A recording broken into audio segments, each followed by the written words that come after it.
Welcome back. Today we're going to talk about drums. What's a drum rack? We're also going to be making our first drum loop. Let's go.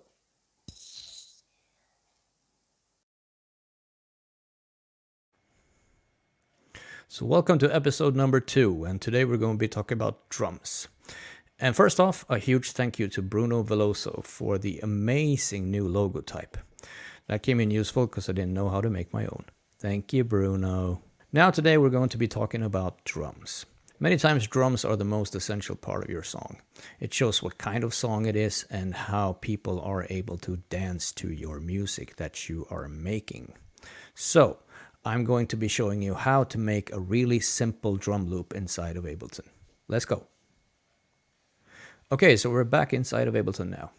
And the first thing we are going to do is to click the icon on the left-hand side that says drums.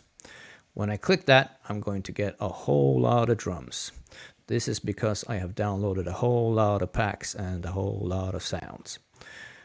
We're going to first be looking at what is a drum rack. So I'm going to pull out a clean drum rack right here just to show you what it looks like. So as you can see down here, now that I moved my face out of the way, is a drum rack. And here we have a 4x4 grid where we can put our sounds. Now, this is a clean drum rack in which we have no sounds put in. And this is for the simple fact that we can put our own sounds in here. So say if I want to put a small piano loop, or I want to put a small bass loop, or whatever it can be, a hi-hat maybe, or maracas, or some bongos, or whatever, I can put them in here and then I can play them. I can put my kicks right here, I can put my snares right here. Now what you're going to notice inside of all these drums are that most of the sounds are placed in the same order, so that if you want to copy a drum loop that you have made into another drum loop, then you're going to get basically the same layout in your MIDI clip that you're going to make. First of all, I'm going to take away this drum rack and we're going to get a pre-existing one so we can look at how it looks like. So now I can start choosing between my drum racks that are down here. And I should make sure that these little headphones on the left-hand side just down here are highlighted so that I can listen to my drum racks while I scribble through them. So for instance, if I start with this cool sounding 707 Cannibals kit, it sounds like this.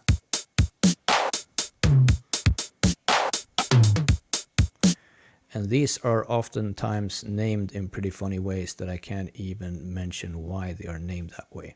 But anyway, I'm going to be reaching for the favorite one I have, which is the 909 Core Kit. So if I check the headphones right here, because I unchecked them, because I didn't want to hear them while I was clicking around, I can re-click.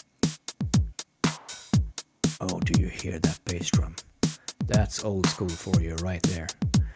So now I'm going to stop this and I'm going to take my 909 Core Kit and I'm going to pull it into my MIDI channel right here. So now, as you can see, we're going to have a lot of effects on the left-hand side. We're not going to be looking at these right now. We're going to focus on what's over here. So as you can see, we have our kick down to the left. We have a rim shot that sounds like this. Old school. I'm going to turn down the volume a bit. There we go. And we have our snare, we have our claps, and we're going to have another snare right here, and another kick, and a closed hi-hat, and a low tom, and so on and so on. These are oftentimes named to what they're supposed to be doing. So now in this case, we're going to create a really simple MIDI clip. And we do that by clicking the first little square up here that now has a circle inside of it. And it does have a circle because down here is the record enable button. So now I know I will be working inside here. And if I double click this, I'm going to get a fresh clip right here, which we can create our drum loop inside of. So now we're just going to do something really simple. We're going to put out an old school 4 on the floor beat, and we're going to be making a really simple beat out of this. We're just going to be making the 1, and we double click these, and we click it again, and we click it again, and now we should have something that sounds in the neighborhood of this. So now I know I'm working in 120 BPM because it says so right up here. So now these kicks are going in 120 BPM, and that's pretty much what I'm looking for at the moment.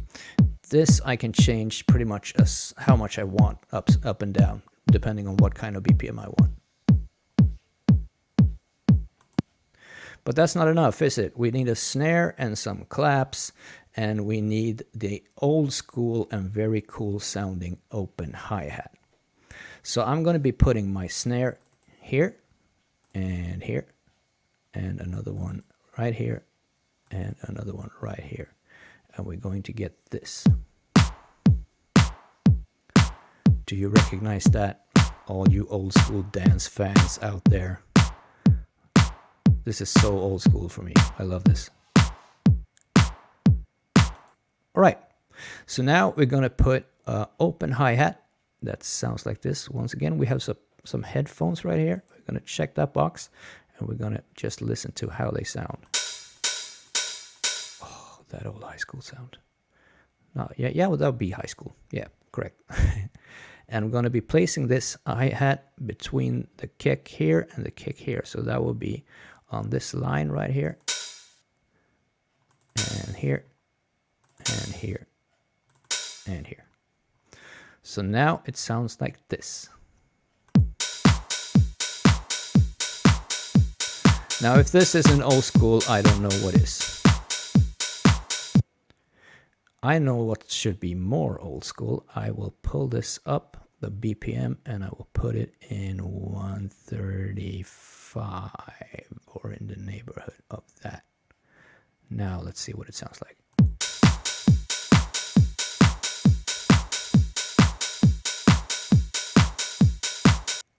Now if you were an old raver like myself, that sounds like gold to my ears. So that's it. It's that easy to make a drum loop inside of Ableton. Next time, I'm going to be showing you how to make more of genre-based kind of drum loops. So until then, thank you so much for watching. Subscribe and all that good stuff, and like this video downstairs, and I will be putting all the information you need down in the box. So I'll see you next time. Bye.